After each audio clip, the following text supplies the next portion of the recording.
அப்படின்னு பார்க்கும்போது எனக்கு ஒரு சின்ன பையன் இருக்கிறான். அது 4 வயசு 5 வயசு 6 வயசு பையன். அவன் 6th 7th படிக்கிற பசங்க பக்கத்துல இருக்கிறாங்க. அவங்களுக்கும் இவனுக்கும் செட் ஆகலை. அந்த செட் ஆகாததின் விளைவு இவனை அவங்க டார்ச்சர் பண்ண ஆரம்பிச்சுட்டாங்க. சத்தம் போட்டோ இல்லை பயமுறுத்தியோ இல்லை நாயை விட்டு குலைக்கிற வைக்கிற மாதிரியோ ஏதோ ஒன்று பண்ணி இவனை பயமுறுத்துறாங்க. பையனும் பயந்துட்டே இருக்கான். நானும் பல முறை அவர்களை சத்தம் போட்டேன், எச்சரித்தேன். இந்த விஷயத்தை எப்படி டீல் பண்றது அப்படின்னு யோசிச்சு சொல்றாங்க. ஸோ அதுக்கு உண்டான பதில் என்ன அப்படின்னு பார்க்கும்போது, ஒரு விஷயத்தை டீல் பண்றதுக்கு முன்னாடி அந்த விஷயம் அவங்க ஏன் பண்றாங்கன்னு புரிஞ்சு 2 விதமா புரிஞ்சுக்கணும். இந்த புரிதல் தான் ரொம்ப மெயின். ஸோ அந்த புரிதல் நம்ம புரிஞ்சுக்காம நம்ம ஒரு விஷயத்த டீல் பண்ணும்போது கஷ்டமாயிடுது. இப்போ ஒரு லெவலுக்கு மேல நம்ம இவ்வளவு சொல்லியும் அவர்கள் இவனை டார்கெட் பண்றாங்க அப்படிங்கும்போது சம்திங் ராங். ஏன் பண்றாங்க அந்த கேள்விக்கு நமக்கு பெருசா விட தெரியாது. அதுதான் பிரச்சனை. என்ன இருக்கலாம் அப்படிங்கிறத நம்ம அவங்ககிட்ட பேசணும், கண்டுபிடிக்கணும் அப்படிங்கிறது ஃபர்ஸ்ட் திங். எப்பயுமே கண்ணை எப்படி அப்ரோச் பண்ண அப்படின்னா, முதல்ல விட்டு கொடுத்துரு. தூது அனுப்பினான், விட்டு கொடுத்தான். முடியல அப்படிங்கும் போதுதான் போகுது. அப்ப தூது போகும்போது நீட்டா ப்ராப்பரா அருமையா திருராஷ்டிரனுக்கு அவ்வளோ அருமையா எக்ஸ்பிளைன் பண்றோம். லெவல்ல கேட்கல, அப்புறம் வேற வழி இல்லை அப்படின்னு போர் எடுப்பாங்க. ஸோ இதுதான் விருப்பெருப்பு இல்லைன்னா நம்ம எடுத்த உடனே நம்ம 2 பேருக்குள்ள, நம்ம வீட்லயே 2 பசங்க இருக்காங்க. ஒரு பையன் சின்னவனை போட்டு அடிச்சுட்டே இருக்கான்னா ஏன் அடிக்கிறான் அப்படின்ட்டு ஒரு ஃபீல் பண்ணுவோம். அந்த பக்கத்து வீட்டு பசங்க மேல இருக்கிற வெறுப்பு இந்த பசங்க மேல வராது. ஏன்டா அடிக்கிறான் அப்படின்ட்டு அவனை டீல் பண்றதுதான் நம்ம பார்ப்போமே தவிர ஒரு கோபம் வெறுப்பை நம்ம காட்ட மாட்டோம். ஸோ முதல்ல எல்லாரும் நம்ம பசங்க தான் அப்படின்னு ஃபீல் பண்ணணும்.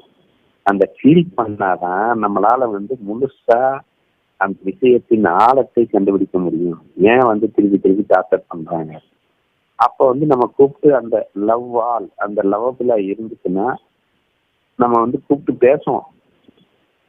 புரியுது ஏதாவது தப்பு. இப்ப நான் அந்த இடத்துல என்ன பண்ணுவோம், இப்ப ஏதோ நம்ம மேல வெறுப்புல இருக்கானுங்கன்னு புரியுது. நம்ம எவ்வளவு சத்தம் போட்டாலும் நம்மளை டீஸ் பண்ணணும் அப்படிங்கிறதுல ரொம்ப தெளிவா இருக்கலாம். நம்மளை பிடிக்கல, ஏதோ ஒண்ணு தெரியுது. ஸோ அப்ப எடுத்த உடனே என்ன பண்ணணும்னா, இப்ப சத்தம் போட்டு பிரயோஜனம் இல்லை. சத்தம் போட்டு அது எதிர்வு இல்லை. அப்ப பணிஞ்சு பார்க்கணும். காந்தி வெளியில போய் தான் ஆகணும். அப்ப ஃபர்ஸ்ட் காந்தி வெளியே ஆரம்பிச்சு கூப்பிட்டு இங்க வாங்க, எனக்கு புரியுது, உங்களை ரொம்ப எனக்கு பிடிக்கும், அவனும் உங்கள்கிட்ட விளையாடதான் ஆசைப்படுறான், சந்தோஷமா விளையாடினான்ல, ஏதாவது தெரிஞ்சு தெரியாம அவன் ஏதாவது தப்பு பண்ணியிருந்தான் சரி, நான் எதுவும் தெரிஞ்சு தெரியாம திட்டிருந்தாலும் சரி, என்ன மன்னிச்சிருங்க. நான் உங்களை ரொம்ப பிடிக்கும், நீங்களும் சந்தோஷமா ஒற்றுமையா இருக்கணும்னு ஆசைப்படுறீங்க. நான் ஏதாவது தப்பு பண்ணியிருந்தா சொல்லுங்க, ஆண்டி இந்த மாதிரி நீங்க பண்ணிட்டீங்க, உங்க பையன் இந்த மாதிரி பண்றான் அப்படின்னு சொல்லுங்க, நாங்க திருத்திக்கணும். ப்ளீஸ், நீங்க 2 பேர் இருக்கீங்க. ஸோ நீங்களா இல்லை, நான் தெரிஞ்சு தெரியாம உங்களை ஹர்ட் பண்ணியிருந்தாலும் நான் மன்னிப்பு கேட்டுக்கிறேன் அப்படிங்கிற மாதிரி ஃபர்ஸ்ட் உட்கார வச்சு என்ன ரீசன், நான் என்ன தப்பு பண்ணேன், ஏன் பர்டிகுலரா என் மீதும் என் பையன் மீதும் ஒரு வெறுப்பையும் வன்மத்தையும் நீங்கள், அந்த வன்மம் சொல்லக்கூடாது, ஏதோ ஒண்ணு நீங்க காட்டுறீங்க, அது தெரிஞ்சுக்கணும். ஏதாவது தப்பு பண்ணியிருந்தா சொல்லுங்க, ஏன் ஒற்றுமையா இருக்கலாமே அப்படின்னு சொல்லிட்டு முழுமையாக இறங்கி லெவபிளாக நம்மவர்களாக பாவித்து ஃபர்ஸ்ட் அதை இறங்கி அந்த லெவபிளா போய் பார்க்கணும். இல்லை ஏன்னு தெரியலையே. அப்ப நம்ம சத்தம் போடுறதுதான் அவனுக்கு பிடிக்கலையோ. ரெகுலரா சத்தம் போட்டுட்டு தான் இருந்தாலும் அவன் அதே தான் பண்றான். அப்படிங்கும்போது அந்த சத்தம் போடும்போது அவன் அப்ப ஏறலன்னு அர்த்தம். சத்தம் போட்டா எதிருதுன்னு அர்த்தம். அதுவே கோபமா மாறுதுன்னு அர்த்தம். ஸோ இவன் ஈஸியா டார்கெட் பண்ணிடுறாங்கன்னு அர்த்தம் ஒண்ணு.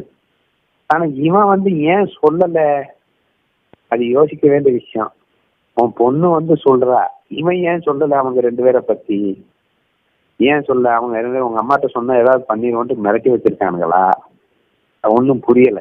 ஸோ அவங்க ரிலேஷன் இல்லை, ஓடி வந்தோன்னா சொல்லியிருக்கணும் அவங்க நாயை ஏவி விட்டாங்கன்ட்டு. ஆனா அவங்கள பத்தி கம்ப்ளைண்ட் பண்ணல. கம்ப்ளைண்ட் பண்ணா அம்மா போய் திட்டும். அம்மா போய் திட்டுனா அவங்க மறுபடியும் நம்ம மேல ஏவுவாங்கன்னு பையனுக்கு புரியுதுன்னு நினைக்கிறேன். அந்த சின்ன பையனுக்கு போய் நம்ம கம்ப்ளைண்ட் பண்ணோம்னா அம்மா போய் திட்டும். திட்டுனா அதை ரிவெஞ்ச் எடுக்கிறதுக்கு மறுநாள் நம்மளை ஏதோ பண்ண போறானுங்க. எதுக்கு வந்து அம்மாட்ட சொல்லாம இருந்துடலாம், அட்லீஸ்ட் அது கூல் டவுன் ஆகலாம், அவனை பத்தி கம்ப்ளைண்ட் பண்ணாம அப்படிங்கிறது ஒரு ரீசனா கூட இருக்கலாம். எனக்கு எக்ஸாக்டா தெரியாது. பையன் வந்து சொல்லணும் இல்லையா, ஏன் வந்து பையன் சொல்லல? அப்ப பையனுக்கு வந்து நீ எடுக்கிற அந்த ஆக்ஷன்ல உடன்பாடு இல்லை, ஏன்னா அது வந்து ரிவர்ஸ்ல போயிட்டு இருக்கு அப்படிங்கிற மாதிரி புரியலாம். ஸோ அதனால நான் அவங்கிட்ட போய் லவபுல்லா இவனையும் வச்சு சாரிடா ஏதாவது தப்பு பண்ணா மன்னிச்சுங்களேன், காலில் விழுந்து மன்னிப்பு கேட்டுறா, அண்ணங்க தானடா, அவன்லாம் வந்து வாக்கறியில எல்லாரும் காலில் விழணும் நம்ம அகங்காரம் போறதுக்கு. இதுல வந்து கெஸ்ட் ஈகோ பிரஸ்டீஜ்லாம் கிடையாது. ஸோ நம்ம பிரச்சனை சால்வ் ஆகணும். அப்போ காலில் விழுறா, நானும் மன்னிப்பு கேட்டுக்கிறேன்ப்பா, இனிமேல் ஃப்ரெண்டாக இருங்க, இன்னும் பண்ணாதீங்க, உங்கள் ஜோலிக்கு வரமாட்டேன், அவனாட்ட அங்கே தான் விளையாடுவான், அவனுக்கு ஏதாவது கஷ்டம் இருந்தால் நீங்கள் தான்ப்பா பக்கத்து வீட்டுக்காரங்க ஹெல்ப் பண்ணணும், அண்ணனா இருந்து அவன் ஒன்று தான் பிலீவ் பண்ணுறான், நீங்களே வந்து இப்படி பண்ணாதீங்கப்பா, நான் ஏதாவது தெரியாமல் ஏதாவது பண்ணியிருந்தா மன்னிச்சிடுங்க அப்படிங்கிற மாதிரி மிக ஒரு லவபிளா ஒரு அப்ரோச். நம்ம பையனா என்ன பண்ணுவோம் அப்படின்னு அப்ரோச் பண்ணிருந்தோம். அப்ரோச் பண்ண பிறகும் அடுத்து ரெண்டாவது, இது ஃபர்ஸ்ட் எல்லாம் முடிச்ச பிறகும் மறுபடியும் அதே தான் பண்றேன். அப்ப ரீசன் தெரியும். ரீசன் வந்து ஒன்னும் வெறுப்பா இருக்கலாம், இல்லைன்னா ஒரு சைக்கோவா இருக்கலாம். இவன் பயப்படுறதுல அவன் வந்து ஒரு சுகத்தை காணலாம். அந்த சுகத்துல அந்த ஒரு சைக்காலஜிக்கல் இம்பாக்ட்லாம் வந்து திருப்பி பண்ணியிருந்தான்னா அடுத்து அவனுடைய வீக்னஸ் என்னன்னு பார்த்து தான் அடிக்கணும். அதான் ப்ரொசீஜர். கர்ம யோகம் பண்ணணும்னா சரண்டர்ல இருந்தா துக்காராம் வந்து எல்லாம் விட்டலன் பார்த்துக்கலான்ட்டு போயிட்டே இருப்பான், விட்டலன் இறங்கிடுவான். இப்ப நம்ம கர்மயோகம் பண்ணிட்டு இருக்கோம். அப்ப நம்ம கர்மயோகம் பண்ணோம்னா அடுத்து வந்து நான் விளையாட்டு விளையாடுறேன்னா எதிராளியோட ஸ்ட்ரென்த் என்ன வீக்னஸ் என்ன தெரியும். எல்லாம் லவபிள் ஃப்ரெண்ட்லி மேட்ச் தான், நம்ம கூட தான் நம்ம விளையாடு, நம்ம மனசு இப்படி தான் பண்ணிட்டு இருக்கு, அதை எப்படி கண்ட்ரோல் பண்றோமோ அதே மாதிரி தான் அங்க போய் லவபிளா ஏமா இல்ல ரிசல்ட் எல்லாம் பத்தி கவலைப்படாம கேம் ஸ்டார்ட்ஸ். நம்ம திருப்பி வரும்போது வெக்ஸா இருக்கக்கூடாது. கேம் ஸ்டார்ட்ஸ், நம்ம டியூட்டியை நம்ம பண்ணுவோம் அப்படின்னு சொல்லிட்டு நம்ம வந்து மூணு வேலையும் பசிக்குது, 3 வேலையும் சாப்பிடணும். பசி என்பது எனக்கு ஒரு பிரச்சனை தான். ஏன்னா ஒரு நாளைக்கு 3 வேலை பசிக்குது, 3 வேலை சமைக்க வேண்டியது இருக்கு, சாப்பிட வேண்டியது இருக்கு, அதை பாத்திரம் கழுவ வேண்டியது யோசிச்சோமா அது ஈஸியா எடுத்துக்கணும். அதே மாதிரி அவன் டெய்லி ஒரு ப்ராப்ளம் பண்ணாலும் கேம் ஸ்டார்ட்ஸ் அப்படின்ட்டு அந்த பிரச்சனையை தீர்ப்பதற்கு உண்டான ஒரு மனோநிலை கர்மயோகம். அது லவபிளாக யாரையும் வெறுக்காம, கேமை வெறுக்காம, அவர்கள் என்னவர்கள் அப்படிங்கிற ஒரு ஃபீல்ல போய் அடுத்து அவங்க ஸ்ட்ரென்த் வீக்னஸ் என்னன்னு பார்க்கணும். அப்ப சில பேர் என்ன பண்ணுவான், இப்படியே போய் சத்தம் போட்டா வேலைக்கு ஆகாது, அப்ப அவனை வேற மாதிரி டீல் பண்ண வேண்டியது இருக்கும். ஸோ நம்ம சத்தம் போட்டா வேலைக்கு ஆகாது. அப்ப யார்கிட்ட என்ன சொல்லி அவங்கள வந்து பயமுறுத்தினாலோ அதான் கடைசியில அந்த போர் அப்படிங்கிற மாதிரி வருது. ஸோ அப்போ வந்து ஆட்டோமேட்டிக்கா சொல்லி நான் அப்பா நீங்க வந்து தப்பா எடுத்துக்கிறாருங்க. இப்ப கடைசியில சொல்லலாம், இதெல்லாம் முடிஞ்ச பிறகும் திருப்பி ரிப்பீட்டடா வரும்போது அவங்க அம்மாட்டையும் பசங்கட்டையும் திருப்பி இப்படி பண்ணிட்டே இருந்தீங்கன்னா நாங்கள் வந்து போலீஸ்ல கம்ப்ளைண்ட் பண்ண வேண்டியது இருக்கும். அவங்க அப்பா வந்து போலீஸ்ல கம்ப்ளைண்ட் பண்ணாங்கன்னு சொல்லிட்டு இருக்காரு. நான் தான் ஆஃப் பண்ணிட்டு இருக்கேன். நீ திருப்பி பண்ணாங்கன்னா போலீஸ்ல கம்ப்ளைண்ட் பண்ணிடுவாங்க, நாளைக்கு ஏன் கம்ப்ளைண்ட் பண்ணி நீங்க கேட்காதீங்க, பையனும் கேட்க மாட்டீங்க, காலையும் இழுது பார்த்தாச்சு, பசங்கத்தையும் இல்லப்பா தப்பா எடுத்துக்கிறாருங்க, நீங்க பசங்க மாதிரி வேற வழி இல்லை அப்படிங்கிற மாதிரி அந்த எக்ஸ்ட்ரீம் ஆக்ஷனுக்கு உண்டான ஒரு செயலை நம்ம செஞ்சு சொன்னோம்னா ஆட்டோமேட்டிக்கா வந்து அவனுக்கு எதுல பயப்படுவானுங்களோ அதுல பயப்படுவானு. அதுதான் மெயின். ஸோ அப்படிதான் நம்ம வந்து அதை கையாள வேண்டும் என்பதை புரிந்து கொள்ள வேண்டும். ஸோ இப்படி அவங்க ஸ்ட்ரென்த் என்ன வீக்னஸ் என்ன பார்த்து டெய்லி கேம் வரதான் செய்யும். இதுல ரிசல்ட்லாம் எதிர்பார்க்கக்கூடாது. அந்த ஸ்ட்ரென்த் வீக்னஸை பார்த்து கரெக்டாக நம்ம அப்ரோச் பண்ணிட்டே இருந்தோம்னா ரிசல்ட் எதிர்பார்க்காம லவ்வா இல்லை ஐயாமா இல்லை நான் வந்து என்னுடைய பையன்களாக பாவித்து அதை நான் அப்ரோச் பண்ணிட்டு இருந்தாலே நீங்க வேற டெய்லி வரணுமா, டெய்லிலாம் வர வேண்டிய அவசியமே இல்லை. ஒரு ஸ்டெப்பு வச்சா 100 ஸ்டெப்பு நீ கர்மயோகம் பண்ணாலும் அது இன்டைரக்ட்லி சரண்டர். ஏன்னா நீ ரிசல்ட் எதிர்பார்க்கலனாலே அது வந்து சரண்டர்ல போய் புரியுது. ஸோ அவன் வேலையை நீ பார்க்குற, அப்போ ஒன்று சரண்டர்ல இருக்கிறவனை விட உன் மேல டபிள் கர்ண வந்தவன் கண்ணனுக்கு நம்ம கடவுள். ஸோ அதனால என்ன பண்ணான், அவன் உனக்காக ரிசல்ட்டை அவன் கொண்டு வந்துக்கிறான், நம்ம கொண்டு வர முடியாது. அப்படி ஈஸியெல்லாம் கைவிட மாட்டான். ஸோ அதை பண்ணிட்டு வந்தோம்னா ஆட்டோமேட்டிக்கா சூப்பரா இந்த விஷயத்துல வந்து அவனை வந்து அவங்களே டீல் பண்ணணும். ஒண்ணு. இதே ரெண்டாவதா யோசிக்கலாம். அவன் யோசிக்கிறது நமக்கு சாதகமா இருக்கணும். அதுதான் வந்து ஞானத்தின் உச்சகட்டம். அப்ப சூப்பரா நம்ம பையனை வலிமை உள்ளவனாக, பயமற்றவனாக, எந்த பிரச்சனைகளிலும் கலங்காதவனாக, பாதிக்காதவனாக, எதையும் சமாளிக்கும் வல்லமை உள்ளவனாக மாற்றுவதற்கு அவங்க 2 பேரும் தான் லாய்க்கு. இல்லைன்னு இவன் கோழையாயிருவான், இவன் பயந்தாங்குள்ளி ஆயிடுவான், இவன் வந்து வேலைக்கு ஆக மாட்டான். அப்போ அவன் என்ன பயமுறுத்தான் செய்வான், என்ன பண்ண போறான்? ஸோ பயமுறுத்தினான். அப்ப பயம் என்பதை அறியாதவனாய் அந்த பாரதியார்ல பாட்டு வரும், பாரதியார் அச்சமில்லை சாங்ல வரும். அதோட இன்னொன்னு இடத்துல சொல்லியிருப்பார், அஞ்சு அஞ்சு சாவார் அஞ்சாத பொருளிலே அவனிலே துஞ்சது முகத்தில் என்பார் வஞ்சனை பேய் என்பார் அப்படின்னு சொல்லுவான். ஸோ நிலையற்ற மனிதரை நினைத்து விட்டால் நல்ல பாட்டு.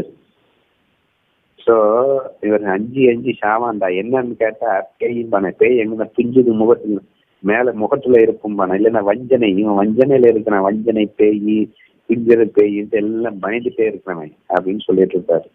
ஸோ அதை வந்து அந்த பயத்தை போக்குவதற்கு, அவனை வீரனாக்க, துணிந்தவனாக, தைரியத்தை கொண்டுவதற்கு அருமையான சூழல். இந்த விஷயத்துல அவனை தைரியத்தை கொண்டு வந்துட்டோம்னா நாளைக்கு வேற லெவலு ட்ரைனிங்கு பிளாட்ஃபார்மு அப்படின்னு யோசிச்சு ஸ்போர்ட்டிவா நீ வந்து அவனுக்கு தைரியத்தை கொடுத்து, நான் ஏதான் ஏவுறேன், சமாளிடா, திட்டுறானுங்க, கோவப்படுத்துறானுங்க, கிண்டல் பண்றானுங்க, இதெல்லாம் சமாளிச்சா நம்ம எங்கேயோ போயிடலாம் அப்படின்னு சொல்லிட்டு கண்ணன் கதைகளை கூறி, கண்ணனை தான் எல்லாம் திருடன்னு சொன்னா சமந்தகம் பண்ணி போனதுக்கு கண்ணை அரண்டானா.